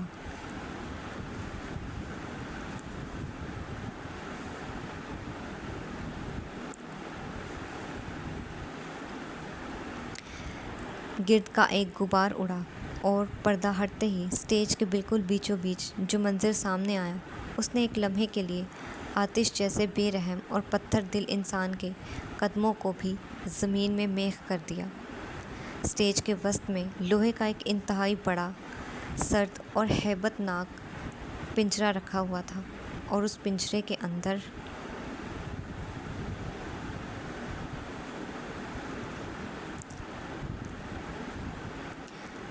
وہاں موت کی اس تاریک اور خون آلود فضا میں زندگی اور حسن کا ایک ایسا سحر انگیز شاہکار موجود تھا جسے دیکھ کر سانسیں تھم جائیں۔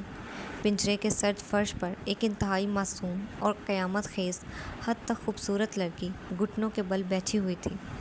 اس نے ایک حد درجے کا قیمتی، بھاری زردرزی اور گوٹے کے کام والا خالص سرخ رنگ کا عروسی لہنگا پہن رکھا تھا۔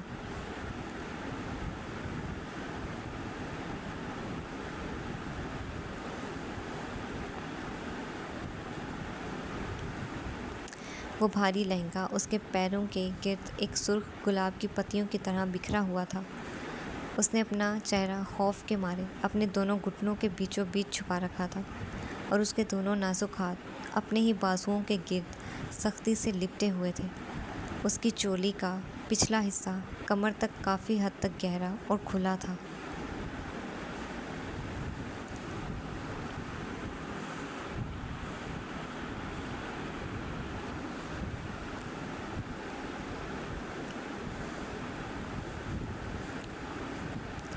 اس کی کمر کی دودھیا سنگ مرمر جیسی اجلی رنگت، اس سرخ خون جیسے لباس اور پنجرے کی کالی سلاخوں کے بیچ ایک ایسا طلسماتی اور دل چیر دینے والا تصاد پیدا کر رہی تھی کہ دیکھنے والے کی نگاہیں پلک جھپکنا بھول جائیں۔ اس کے لمبے ریشمی سیاہ بال اس کی کھلی کمر پر انتہائی بے ترتیبی اور خوبصورتی سے بکھرے ہوئے تھے۔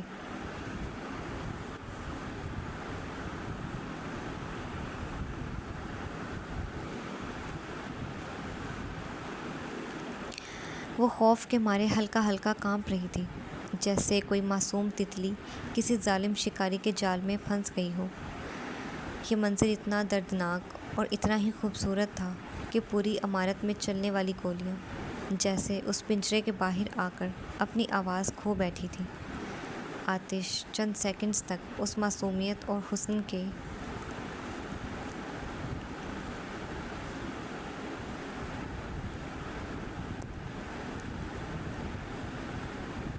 اس قید مجسمے کو دیکھتا رہا، پھر اسے ہوش آیا۔ اس نے فوراً پلٹ کر ہال کے اس حصے کی طرف رخ کیا جہاں سے فائرنگ کی آوازیں اب کم ہو چکی تھیں۔ اسام، آتش نے اپنی پوری طاقت سے بلند آواز میں چلا کر کہا، لڑکی مل گئی ہے۔ وہ ادھر ہے، ہال کے دوسرے کونے میں۔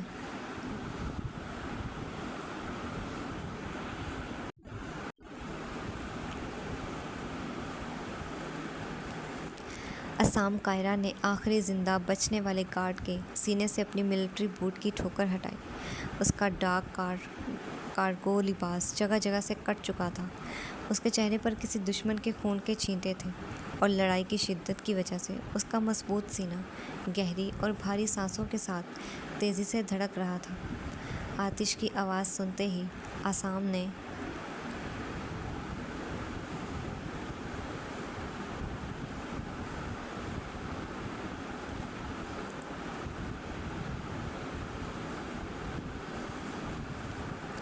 بغیر کوئی لمحہ ضائع کیے اپنے لمبے اور بار روک قد اسٹیج کی جانب بڑھائے۔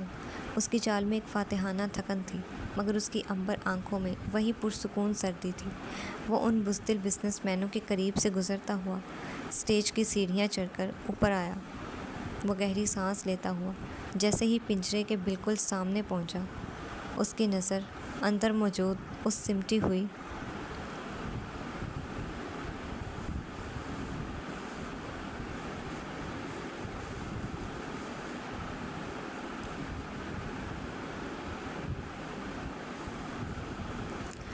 سرخ عروسی لباس میں ملبوس ہستی پر پڑی تو عصام کائرہ کے قدم وہیں رک گئے۔ اس کی عنبر آنکھوں کا وہ پرفانی خمار، وہ شفافیت جو کچھ دیر پہلے درجنوں جانیں لیتے وقت بھی برقرار تھی، وہ ایک دم سے غائب ہو گئی۔ اس کی جگہ ایک واضح حیرت اور شدید جھٹکے نے لے لی۔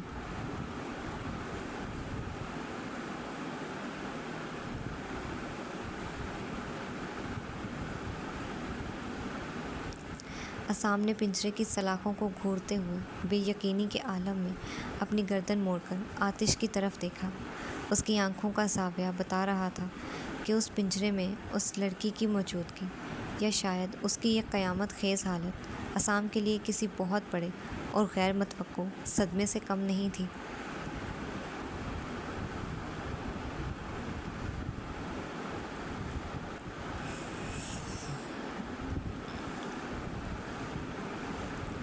پنجرے کے باہر ہونے والی اس خاموش مگر بھاری نقل و حرکت اور ان قدموں کی چاپ سن کر پنجرے کے اندر موجود اس لڑکی کے جسم میں ایک سنسنی دوڑ گئی، بہت آہستہ سے، جیسے اسے ڈر ہو کہ ذرا سی حرکت پر کوئی اسے گولی مار دے گا۔ اس نے اپنے گھٹنوں میں چھپا ہوا اپنا سر اوپر اٹھایا۔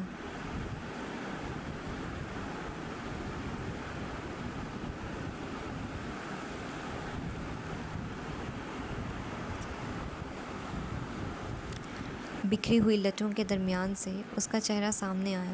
وہ چہرہ اتنا معصوم، اتنا پاکیزہ اور ایسا چمکتا ہوا تھا کہ اندھیرے میں بھی جیسے چاند نکل آیا ہو۔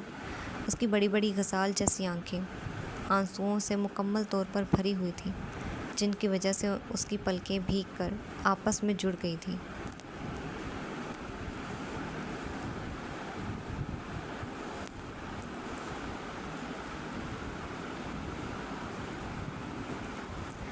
اس کے گالوں پر آنسوؤں کی چمکدار لکیریں خشک ہو چکی تھیں۔ اس نے ڈرتے لرزتے ہوئے اپنی وہ نم اور سرخ آنکھیں سب سے پہلے اپنے قریب کھڑے خون میں لت پت آتش پر جمائیں، اور پھر آہستہ سے اپنی نظروں کا زاویہ موڑ کر اپنے بالکل سامنے کھڑے اس قوی ہیکل وجود کو دیکھا۔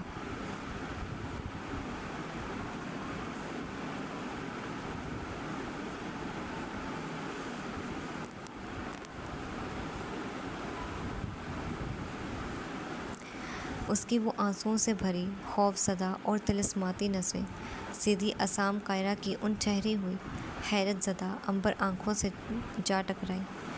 ان دونوں کی نظروں کا وہ پہلا ٹکراؤ، وہ لمحہ اتنا بھاری، اتنا گہرا اور اتنا پر اسرار تھا، جیسے کائنات نے ان دونوں کے گرد وقت کی سوئی کو مکمل طور پر روک دیا ہو۔